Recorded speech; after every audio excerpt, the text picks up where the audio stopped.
bukan hanya untuk diri sendiri. Hidup ini akan lebih bermakna kalau kita itu memiliki nilai manfaat kepada banyak orang. Ketika anak muda berpikir semacam itu, produktivitasnya akan meningkat. Dia akan melihat kepekaan, kepeduliannya kepada sekitarnya akan meningkat, dan itu akan...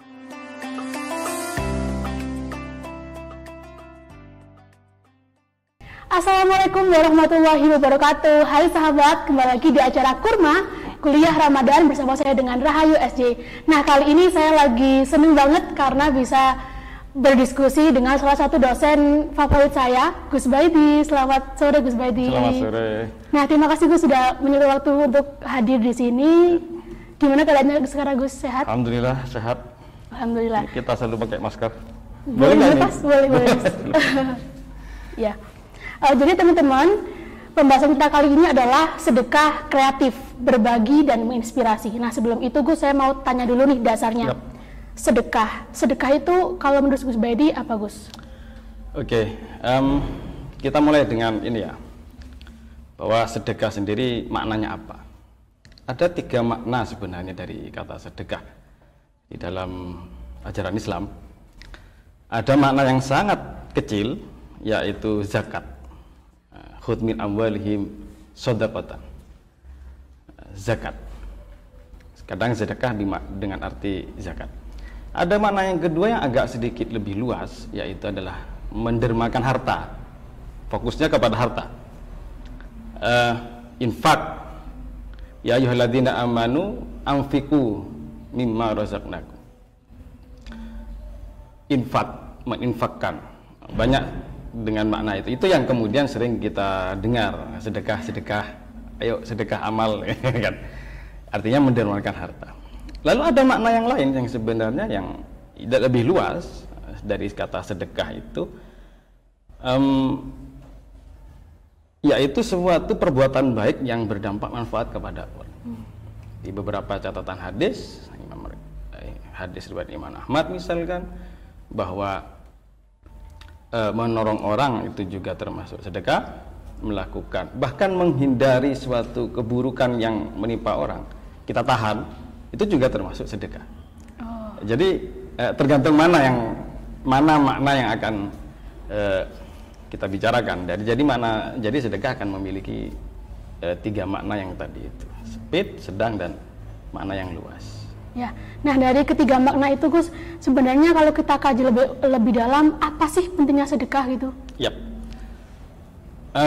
Dari 3 makna ini, kita skip dulu yang makna yang pertama yang dengan makna zakat, karena kita lebih familiar menyebutnya zakat. Kita skip dulu itu. Jadi tinggal 2 makna, yaitu sedekah dengan makna mendermakan harta, dan sedekah dengan makna yang perbuatan baik apapun. Tanpa melibatkan harta, walaupun tanpa melibatkan harta. Nah, yang ingin kita kupas, karena sekarang adalah sedekah kreatif, bahwa kita membantu orang lain dengan sedekah itu bisa dengan berbagai macam cara, tidak dengan makna yang kedua saja. Karena boleh jadi kita termasuk orang yang tidak punya kelebihan harta untuk disedekahkan, tapi bukan berarti kita tidak bisa sedekah. Kita bisa melakukan banyak hal yang produktif, yang bermanfaat untuk orang, dan itu bernilai sedekah. Ada satu riwayat hadis itu menceritakan, misalkan satu hal yang kecil saja, menghilangkan duri di jalan. Ada jalan ini, ada duri atau mungkin penghalang lah yang kira-kira mengganggu orang, kita singkirkan. Itu termasuk bagian dari sedekah. Sangat luas sekali kalau begitu, dan sangat mudah. Ya. Nah, berarti bisa saya simpulkan bahwa sedekah bisa dari 2 gitu ya, sedekah harta, benda, ataupun sedekah jasa gitu. Bisa juga dengan jasa. Terus ketika dulu masa Rasulullah maupun masa sahabat, apakah sudah diimplementasikan itu Gus? Loh, itu sudah berdasar dari hadis-hadis Rasulullah, dari bahwa menghilangkan duri dari jalan itu termasuk sedekah, menghindarkan diri. Kalau kita punya harta untuk diberikan kepada orang lain, hadis riwayat Imam Ahmad, bin Hambal, orang muslim itu sebaiknya sedekah. Kalau tidak punya uang, bantu orang, bantu siapa yang butuh. Ada orang butuh bantuan, bantu dia. Itu jadi sedekah. Kalau tidak mampu kita untuk membantu, maka buatlah kebaikan dan jangan lakukan keburukan. Itu akan juga menjadi sedekah. Nah, dengan begitu maknanya menjadi sangat-sangat luas. Cuma yang perlu kita agak sedikit renungkan bahwa kita ingin agar sedekah kita menjadi yang kreatif. Kreatif itu maknanya juga ya sebisa mungkin ada beberapa poin di situ. Yang pertama, kita lihat manfaatnya. Karena seperti yang juga banyak dijelaskan, sedekah yang paling bagus salah satunya adalah yang paling dibutuhkan. Nah, semakin dibutuhkan sedekah, maka nilainya semakin tinggi. Maka kita perlu kreatif nih. Nah, kita mau sedekah kemana nih? Itu butuh nggak? Kalau ada kita mau harta nih misalkan, kita mau bantu, butuh nggak? Yang paling membutuhkan nilainya lebih tinggi.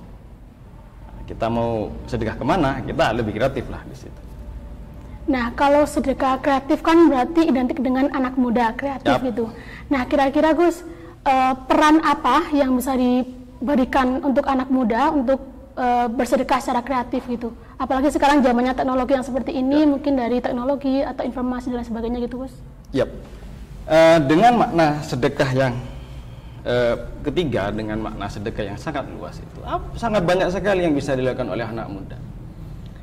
Anak muda untuk bersedekah secara harta mungkin agak kesulitan karena mereka punya banyak kebutuhan. Karena memang sebaiknya sedekah harta itu yang kira-kira kalau kita masih butuh atau yang wajib, kira-kira jangan sedekah dulu. Afdhalus shadaqah atau khairus shadaqah maka na'al-dhuhri ginan. Artinya kalau masih sangat butuh, wajib untuk nafkah untuk nanti dulu. Maka apakah kemudian kita tidak bisa sedekah? Bisa. Dengan berbagai macam cara yang lain, dengan makna yang ketiga, yaitu kita bisa melakukan berbagai macam hal yang manfaat, positif untuk masyarakat kita, untuk lingkungan kita. Contoh kecil ya, banyak nih di medsos hal-hal yang anak muda sekarang tempat nongkrong. Kalau dulu kita nongkrongnya kan di kafe-kafe, tapi anak muda sekarang kan nongkrongnya kafe virtual. Iya, virtual semua. di dunia maya, kadang di beberapa channel YouTube yang live mungkin yang bagi anak muda, channel game mungkin, channel entertainment, atau yang di situ banyak sekali anak muda. Saya kadang lihat sedikit. Itu banyak sekali di situ hal-hal yang komentar yang ya sebenarnya tidak produktif. Kita bisa nih bersedekah, kita niati sedekah, kita kasih komentar yang produktif di situ, yang kira-kira bisa membantu yang lain. Atau misalkan dalam sebuah channel kita buatkan sedikit rangkuman, ini ceritanya begini, nanti orang lain baca rangkuman itu terbantu kan, itu sedekah. Jadi apapun suatu hal yang mungkin bisa membantu orang, sangat banyak sekali dalam kehidupan kita, itu akan sangat-sangat bernilai dan insya Allah itu dicatat sebagai sedekah, seperti dalam keterangan banyak hadis semacam itu. Berarti konten-konten, tulisan, video itu juga sedekah gitu Gus ya? Kalau itu ada nilai manfaat, nilai positif kepada orang, itu juga bisa dijadikan sedekah. Itu juga bisa bernilai sedekah. Banyak sekali yang bisa dilakukan. Dan dunia teknologi, khususnya adalah teknologi digital saat ini, tentu adalah tantangan yang sangat berat. Satu sisi, tetapi juga potensi yang sangat besar di sisi yang lain. Dan itu anak muda. Penggeraknya anak muda. Kalau orang-orang saya dan sebelum saya, kita agak kesulitan untuk ke situ. Kita hidup lebih dominan di dunia fisik. Kalau anak muda kan dunia virtual, dunia maya. Sangat banyak sekali yang bisa dilakukan nih.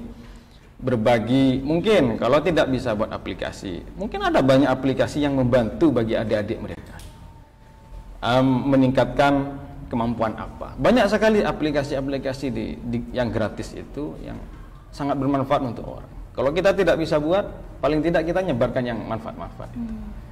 Kemarin misalkan saya kasih contoh, ada teman itu ingin meningkatkan kemampuan math, berhitung, kemampuan untuk math literasi, kemampuan untuk berhitung. Itu kalau kursus lama tuh, ya. Di sekolah kita ikut bimbel juga biaya mahal. Ya. Sebenarnya kita bisa manfaatkan beberapa hal. Contohnya ada, boleh nyebut merek ya? Gak bagus, gak apa. Ada salah satu aplikasi yang saya juga pakai itu untuk meningkatkan kemampuan berhitung. Misalnya adalah Math Riddle. Itu salah satu aplikasi berbasis Android yang kalau kita selesaikan 100 soal di situ, kita akan berlatih untuk meningkatkan IQ kita, khususnya di sisi berhitung. Itu kita sebarkan, kita ceritakan misalkan. Sehingga nanti teman-teman mungkin akan banyak yang merasa manfaat dari itu. Dan banyak sekali hal yang mungkin bisa kita lakukan. Nah, tadi terkait yang sudah gue sampaikan tadi, berarti sedekah kreatif itu erat kaitannya dengan produktivitas generasi muda. Betul. Nah, itu bagaimana cara untuk menyeimbangkan antara sedekah kreatif dan produktivitas remaja ini, Gus? Ya, yang pertama tentu ini ya, anak muda harus memiliki, yang pertama tentu yang dari hal yang kejiwaannya, maksud saya adalah suatu yang bersifat moral, bahwa anak muda perlu digugah dan perlu tergugah. Untuk lebih sadar bahwa hidup ini bukan hanya untuk diri sendiri. Hidup ini akan lebih bermakna kalau kita itu memiliki nilai manfaat kepada banyak orang. Ketika anak muda berpikir semacam itu, produktivitasnya akan meningkat. Dia akan melihat kepekaan, kepeduliannya kepada sekitarnya akan meningkat, dan itu akan membuat mereka semakin bergerak. Jadi yang pertama tentu adalah kesadarannya dulu dong. Kesadarannya. Anak muda ini harus mulai sadar bahwa kita itu hidup dalam jaring laba-laba, yang jaring laba-laba itu kalau satu bergerak, yang lain ikut bergerak. Saling berkesinambungan. Saling berhubungan, saling berinteraksi. Kita hidup di dalam dunia kenyataan semacam itu. Kita sakit, yang susah banyak. Kita sukses, yang senang juga banyak, bukan hanya diri kita. Maka dari itu, kenapa toh kita sejenak kita merenungkan bahwa, oh iya nih, apa ya manfaat dari saya? Nah itu dulu penting sekali untuk tahu mengenai diri sendiri gitu, Gus ya. Ya, kemudian tentu setelah itu kita mencari apa yang bisa kita lakukan. Apakah itu jasa, kita ikut komunitas-komunitas yang banyak sekali di sekitar kita yang fokus untuk memberi manfaat, remaja masjid misalkan, atau ada komunitas remaja-remaja yang lebih manfaat, yang juga tidak kalah bermanfaat, atau mungkin kreativitas yang lain, produktivitas kita baik secara individual misalkan, kita punya kemampuan dalam menulis, kita buat cerpen, kita sedikit bisa buat puisi atau cerpen, kita buat aja. Artinya semakin kita produktif, yang manfaat ya, yang positif, semakin kita produktif, akan sangat berpotensi produktivitas kita akan digunakan oleh orang lain. Pada saat itulah kita akan sangat banyak nilai sedekah. Nah, tadi berarti yang pertama harus sadar dulu. Yep. Kalau hidup ini bukan hanya tentang diri sendiri gitu, Gus ya. Yang kedua adalah menggali potensi. Yep. Nah, tapi terkadang teknologi yang sangat luas ini, banyaknya informasi, malah kadang mengurangi nilai kesadaran dari remaja sendiri gitu, Gus. Jadi hidup hanya untuk foya-foya, senang-senang dulu, masih muda gitu. Nah, kira-kira nasihat apa, Gus, yang cocok untuk teman-teman semua di sana yang sekarang masih belum tahu nih kalau hidup ini amanah, hidup ini pertanggungjawaban, hidup ini bukan hanya tentang diri sendiri gitu, Gus? Iya. Sebenarnya kita ada rumus sederhana tentang itu ya, yang mungkin kadang anak muda belum terpikirkan hal itu. di Al-Quran itu ada penjelasan semacam ini. Wal tanzur nafsum ma qaddamat lighad. Hendaknya orang itu melihat apa yang sudah dikerjakan untuk esok hari. Artinya ini bicara soal kemarin dan masa depan.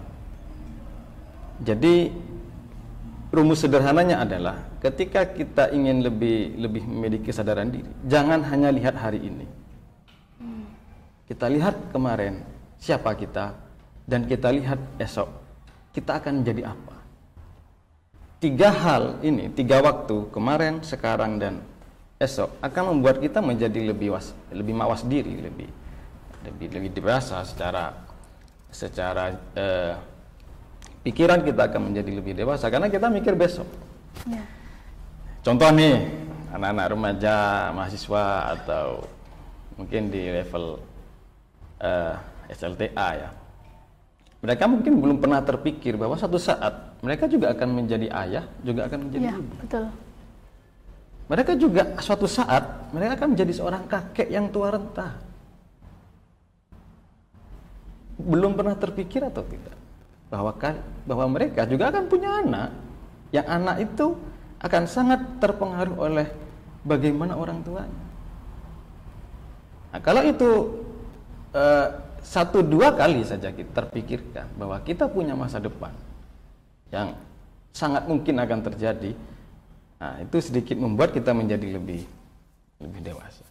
Nah, dari situ akan terdorong untuk lebih-lebih di bulan Ramadan nih yang sangat bernilai berlipat-lipat pahalanya. Banyak hal yang bisa kita kerjakan, yang bisa kita lakukan, hal-hal kecil, membantu orang tua misalkan di rumah, itu kalau yang sedekah dengan arti jasa ya, atau sesuatu yang mungkin memang potensi kita di mana saya suka ini ngedesain, suka menggambar-gambar. Ada banyak titik di luar sana, titik-titik lembaga-lembaga atau bahkan komunitas yang butuh orang yang bisa kayak ini. Berarti passion sama kemampuannya itu, Mas? Iya, ini sangat dibutuhkan orang yang semacam ini. Oh, saya ini pinter melakukan olahraga mungkin. Saya suka ini sepeda. Ada banyak di luar sana orang-orang yang sebenarnya butuh olahraga. Tips bagaimana bersepeda. Ya. Yang kira-kira kalau teknik begini itu otot bagian ini, teknik ini bagian ini. Artinya kalau kita lebih sedikit kreatif saja, banyak hal yang bisa kita ketahui itu ternyata orang lain butuh. Ketika kita sebarkan positif itu, insya Allah itu juga sedekah kreatif dan produktif. Nah, wah, sangat menarik sekali ya teman-teman pembahasan kita barusan. Nah, tapi kan banyak nih teman-teman yang belum tahu gitu juga, Gus ya, mengenai sedekah kreatif. Ada gap, titik tengah. Apa saja sih faktor-faktor yang membuat kita semua tidak berpikir ke sana gitu, Gus? Tidak terpikir atau tidak melakukan? Dua-duanya mungkin. Tidak ada. Karena begini, orang tidak melakukan sesuatu sebenarnya cuma 2 alasan. Orang tidak melakukan sesuatu sebenarnya alasannya cuma 2. Tidak tahu, tidak mau. Jadi kenapa mungkin banyak yang tidak mau melakukan sedekah kreatif, sedekah produktif, memberikan nilai positif manfaat kepada orang? Ada cuma 2 alasan. Yang pertama, dia tidak tahu kalau itu bernilai. Ya, mungkin acara kita ini termasuk untuk memberitahu itu. Yang kedua mungkin tidak mau, tahu tapi tidak mau. Ini lebih dalam nih. Kalau persoalannya adalah tidak mau, ini lebih dalam. Artinya ini perlu ada perbincangan di dalam dirinya, renungan di dalam dirinya terkait dengan penghayatan apakah kita hidup ini hanya untuk diri sendiri. Artinya butuh perbincangan filosofis semacam itu, perbincangan yang sangat mendalam semacam itu untuk mengubah orang yang tidak mau tadi agar mau. Tapi kalau persoalannya hanya adalah tidak tahu, artinya mungkin kurang ini sih, kurang cari informasi aja, kurang cari informasi. Apalagi sekarang kan zaman informasi nih, zaman informasi sekali, mudah sekali. Dan hampir semua anak muda sudah memiliki smartphone kan. Betul. Ya paling tidak jangan hanya phone-nya saja yang smart, orangnya lah juga gitu. Smart people. Smart people. Smart, karena smartphone di tangan orang yang tidak smart, dia hanya akan menjadi kalkulator. Ya. Diberdaya teknologi. Iya. Nah, sebagai contoh nih teman-teman, sekarang kita tanya dulu ke Gus Baidi yang sudah Gus Baidi lakukan mengenai sedekah kreatif, apalagi di zaman yang bisa dikatakan teknologi yang semakin luas ini, apa saja Gus? Ya. Wah, ini jadi membicarakan kebaikan sendiri-sendiri ini jadi. Biar contoh ini Gus. Tentu saya sendiri memiliki keterbatasan. Artinya kemampuan saya ada bidangnya. Saya kasih contoh nih, saya nulis. Saya suka menulis. Dulu saya juga suka nulis sastra, cerpen, puisi. Sekarang sudah mulai beralih ke yang agak serius. Artikel. Masuk kegelisahan saya melihat anak muda yang begitu dekat dengan dunia teknologi digital. Tetapi teknologi satu dua hal saja, masih sangat banyak potensi teknologi digital yang belum termanfaatkan. Akhirnya saya nulis sebuah buku itu yang insya Allah bulan ini akan terbit. Nah, sekalian promosi nih. Iya. Ingat gak teman-teman? Itu adalah studi hadis, istilah dan takhrij berbasis digital. Saya cuma ingin mendekatkan bahwa ini ilmu agama itu sekarang dengan teknologi digital akan sangat mudah untuk dipahami dan dipelajari. Termasuk contohnya adalah yang ingin saya jelaskan di buku itu, studi hadis. Dulu orang belajar hadis itu sangat lama.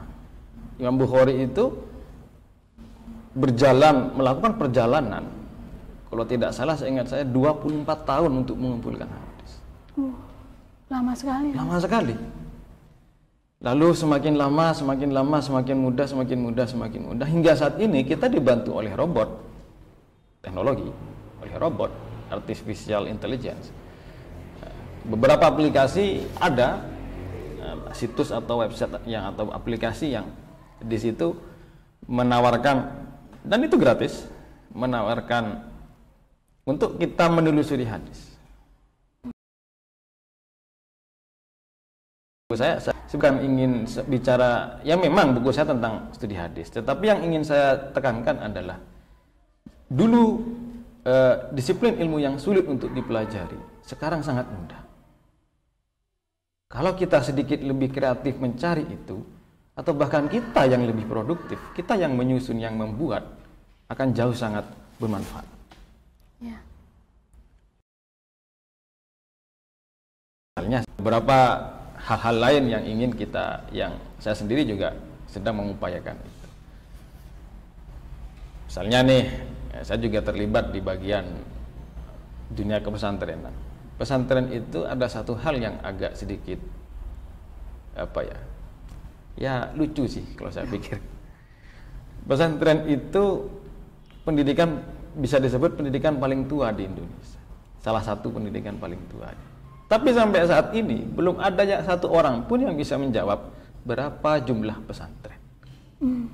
Artinya sampai tidak, artinya data paling sederhana jumlah pesantren itu saja data paling sederhana. Apalagi data yang lebih detail, misalkan hari ini berapa santri, jumlah santri. Ya. Ini hampir tidak bisa ada yang menjawab kecuali Allah Subhanahu wa taala. Saya juga terlibat di situ untuk membangun itu, menciptakan sebuah data digital yang kita big data, ya data besar. Ya. Harapannya tentu akan sangat besar sekali. Akan sangat besar sekali manfaat ke depannya kalau kita memiliki itu. Karena di era sekarang bukan emas sesuatu yang paling berharga, tetapi adalah data. Betul. Siapa yang punya data, dia akan mengendalikan semuanya. Dia akan mampu mempengaruhi semuanya. Nah, termasuk Google nih misalkan ya. Google ini kan punya data kita nih, tanggal lahir, bahkan perjalanan kita kemanapun. Saya jarang mengaktifkan GPS. Tapi setiap bulan saya dikirimi transkrip atau rekap perjalanan saya selama 1 bulan. Waduh, saya sendiri nggak tahu kok. Google ngasih tahu saya. Sangat sedetail itu sedetail sekarang itu. Ya. Perjalanan Anda selama 1 bulan ini sekian ratus kilometer, ya Allah, kata saya. Google menguasai seluruh data kita. Nama, profil, di mana kita lahir, di mana kita sekolah, kapan dan seluruhnya. Apa situs yang kita buka, kata kunci yang kita pakai dalam pencarian, aplikasi apa saja yang sering kita download, yang kemudian juga di uninstall apa, semua itu terekam. Jadi kita nggak bisa bohong sama Google gitu. Google mencatat semuanya. Iya. Nah, kalau kita sudah tadi berkecimpung terlalu dalam di dunia teknologi, kan itu punya dampak besar kalau kita akan diperdaya sama teknologi. Apalagi sekarang ada fitur scrolling yang nggak berhenti gitu Gus. Jadi sampai 2 jam, scrollnya nggak jauh, 2 jam lagi itu. Gimana caranya supaya kita punya porsi gitu? Oke, sekarang aku mau menggunakan sosmed segini, terus aku mau sedekahnya segini, mau tebar konten segini, biar bisa tahu manajemen waktunya untuk ke teknologi gimana, Gus? Iya. Manajemen waktu terhadap penggunaan dunia digital tentu adalah yang pertama, yang paling penting, apa sih manfaatnya? Kalau saya kadang ngobrol dengan teman-teman itu, saya tanya gini, saya kasih mereka sebuah pertanyaan. Pertanyaan saya agak sedikit apa ya, nyelekit kalau kata orang. Saya tanya mereka begini, sejenuh apa sih hidup kamu itu? Kok kamu terus-terusan ingin refreshing? Waduh. Kok refreshingnya nggak selesai-selesai? Sebosan apa sih hidup kamu itu? Mereka mikir gitu, iya. Masa mulai pagi sampai malam kamu refreshing terus? Kita ke medsos itu kan refreshing toh, bukan mencari informasi. Kita main game refreshing toh, kecuali kalau kita pro player ya. Kita kerja di situ. Kalau nggak pro player kita nggak dapat apa-apa selain ya kesenangan aja. Maka pertanyaannya sebenarnya kalau agak sedikit kasar, semua apa sih hidup kamu itu? Kok kamu refreshingnya nggak selesai-selesai? Apakah sejenuh itu? Kalau memang iya, wah kamu perlu memikirkan lagi nih hidup kamu. Wah, mungkin habis ini saya bisa langsung memikirkan juga Gus. Kira-kira kenapa ya kok saya bisa selama itu scrolling gitu? Apakah serumit itu hidup yang kamu alami, kok kamu butuh refreshing selama itu gak selesai-selesai? Ya. Logika sederhananya kan begini, kita refreshing itu karena kita sedang stres atau kita sedang pikiran, kita jalan-jalan nih ke Balai Kambang, refreshing, mencari udara segar, jalan-jalan. Normal toh? Normal. Tapi kalau setiap hari kita pergi ke pantai untuk refreshing, pertanyaannya, sesetres apa kita ya? Betul teman-teman, perlu diingat ini teman-teman. Nah, sudah panjang sekali Gus ya, kita berbicara sudah hampir 25 menit, tidak terasa karena sangat menarik sekali pembicaraannya. Terakhir, harapan apa nih untuk dari Gus Baidi kepada teman-teman semua, sahabat-sahabat kurma semua yang ada di rumah, untuk lebih produktif lagi, untuk bisa tahu lagi bahwa kita hidup ini harus bermanfaat kepada orang lain. Apa Gus? Tentu anak-anak muda sekarang kadang lupa bahwa mereka juga akan menjadi orang tua di masa yang akan datang. Artinya mereka akan menjadi generasi berikutnya yang memangku kebijakan. Mereka lah yang akan mengatur semuanya di masa yang akan datang. Kadang mereka lupa itu. Kalau anak muda sekarang terlalu fokus kepada dirinya, Mereka gak siap untuk menjadi posisi yang ternyata loh kok bisa nyampe gini. Saya contoh kecil sama ini mahasiswa yang jurusan PAI misalnya. Sekarang sebagai mahasiswa mereka lupa bahwa suatu saat sangat besar potensi bahwa mereka lah yang akan menjadi kepala sekolah, bahwa mereka lah yang akan menjadi yayasan mungkin, pemangku kebijakan tertinggi, bahwa bahkan mungkin mereka lah menterinya mungkin, mereka lah kemenagnya. Kalau itu tidak sama sekali tidak terpikir, suatu saat ketika itu nyampai pada titiknya, mereka akan terkaget-kaget dan tidak ada yang bisa mereka lakukan. Tidak ada persiapan yang bisa dipersiapkan. Maka setidaknya jauh-jauh hari ya kita sadari itu. Maka sehingga potensi di dalam anak remaja, di dalam teman-teman ini bisa sangat dimaksimalkan. Tips sederhana. Carilah komunitas. Melompat-lompatlah di antara komunitas. Kalau di komunitas ini kita potensinya sudah tergali dan kita sudah merasa bosan, lompatlah ke tempat lain. Agar kita punya nuansa baru, potensi kita menjadi bisa, potensi yang lain dari diri kita bisa termaksimalkan juga. Wow, sangat inspiratif sekali ya teman-teman. Wah, tidak menyangka kita sudah di akhir acara. Ingat teman-teman, pesan dari Gus Baidi bahwa kita ini sekarang punya tanggung jawab yang lebih besar gitu, karena kita nanti akan menjadi pemimpin negara ini. Bisa saja kita menjadi menteri atau kepala sekolahnya. Jadi mulai sekarang ayo sama-sama introspeksi diri, kita sama-sama berbenah untuk menyiapkan waktu kalau kita sudah mencapai di posisi itu. Terima kasih banyak Gus Baidi untuk waktunya. Sama-sama. Dan terima kasih kepada teman-teman yang sudah bersedia untuk menonton tayangan ini. Jangan lupa like, comment, dan subscribe ya teman-teman. Sekian dari saya, wassalamualaikum warahmatullahi wabarakatuh. Bye bye. Waalaikumsalam warahmatullahi wabarakatuh.